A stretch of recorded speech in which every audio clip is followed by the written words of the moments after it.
ভারতের সাথে খারাপ সম্পর্কের পর ক্রিকেটের সবার আগে বাংলাদেশ পাশে পেয়েছে পাকিস্তানকে। আইপিএল থেকে মুস্তাফিজকে বাদ দেওয়া হলেও পিএসএল তাকে বরণ করে নিতে মুখিয়ে আছে। ইতিমধ্যেই পিএসএল এর প্লেয়ার্স ড্রাফটে নিজের নাম লেখানোর খবর বেশ উচ্ছ্বসিতভাবে প্রকাশ করেছে পাকিস্তানি গণমাধ্যম। ক্রিকেটে বাংলাদেশের সাথে পাকিস্তানের বোঝাপড়া অনেক দিনের। ইমরান খান থেকে শহীদ আফ্রিদি, পাকিস্তানের এই তারকা ক্রিকেটারদের নিয়ে বাংলাদেশে অন্যরকম ক্রেজ ছিল। আবার বাংলাদেশি প্লেয়ারদের নিয়েও পাকিস্তানে আগ্রহ কম নয়। সাকিব, তামিমদের বহু ফ্যান ফলোয়ার সেখানে। বিপিএলে অন্যান্য দেশের তারকা ক্রিকেটাররা না আসলেও প্রতি বছর পাকিস্তানি তারকাদের অভাব হয় না, তাই তাদের কাছে বাংলাদেশ হলো দ্বিতীয় ঘর। ক্রিকেট বিশ্বে বাংলাদেশ ও পাকিস্তানের মধ্যকার সম্পর্কটা কেবল মাঠের 22 গজের লড়াইয়ের মধ্যেই সীমাবদ্ধ নয়, বরং এর পেছনে রয়েছে এক দীর্ঘ ইতিহাস, গভীর ভ্রাতৃত্ববোধ এবং অকৃত্রিম পারস্পরিক শ্রদ্ধা।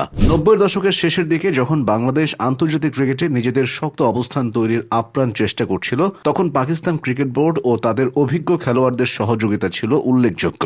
বিশেষ করে 1999 সালের বিশ্বকাপে পাকিস্তানের মতো শক্তিশালী দলকে হারিয়ে বাংলাদেশ বিশ্বমঞ্চে নিজের আগমনের বার্তা দিয়েছিল। সেটা ছিল এশিয়ান ক্রিকেটের ইতিহাসে এক অনন্য মাইলফলক। সেই ঐতিহাসিক জয়ের পর থেকে দুদেশের ক্রিকেটীয় রসায়ন এক নতুন মাত্রা পায়। বাংলাদেশের ক্রিকেটের প্রাথমিক অবকাঠামো উন্নয়ন, হাই পারফরমেন্স ইউনিটে পাকিস্তানি কোচদের নিয়োগ এবং খেলোয়াড়দের টেকনিক্যাল উন্নতির ক্ষেত্রে পাকিস্তানের অভিজ্ঞ ক্রিকেটারদের পরামর্শ সবসময় গুরুত্ব পেয়েছে। বর্তমানে স্পিন কোচ সাকলাইন মুশতাক সবার মধ্যমণি। এছাড়া বাংলাদেশের ক্রিকেট অনুরাগী দর্শকদের মাঝে পাকিস্তানি ক্রিকেটারদের নিয়ে যে উন্মাদনা কাজ করে তা সত্যি বিরল। 00 দশক এবং তারপরে শহীদ আফ্রিদিদের দেখতে বাংলাদেশের স্টেডিয়ামগুলোতে উপচে পড়া ভিড় থাকত। এটা মূলত দুই দেশের অভিন্ন ক্রিকেটীয় সংস্কৃতিরই প্রতিফলন। সাম্প্রতিক বছরগুলোতে এই সম্পর্ক আরও পরিপক্ক হয়েছে। বিশেষ করে যখন পাকিস্তানে দীর্ঘদিন আন্তর্জাতিক ক্রিকেট বন্ধ ছিল, তখন বাংলাদেশ ক্রিকেট দলের পাকিস্তান সফর ছিল ক্রিকেটীয় ভ্রাতৃত্বের এক অনন্য নিদর্শন। 2020 সালে পাকিস্তানে 3টি টি-20 এবং 2টি টেস্ট খেলতে সায় দিয়েছিল বাংলাদেশ।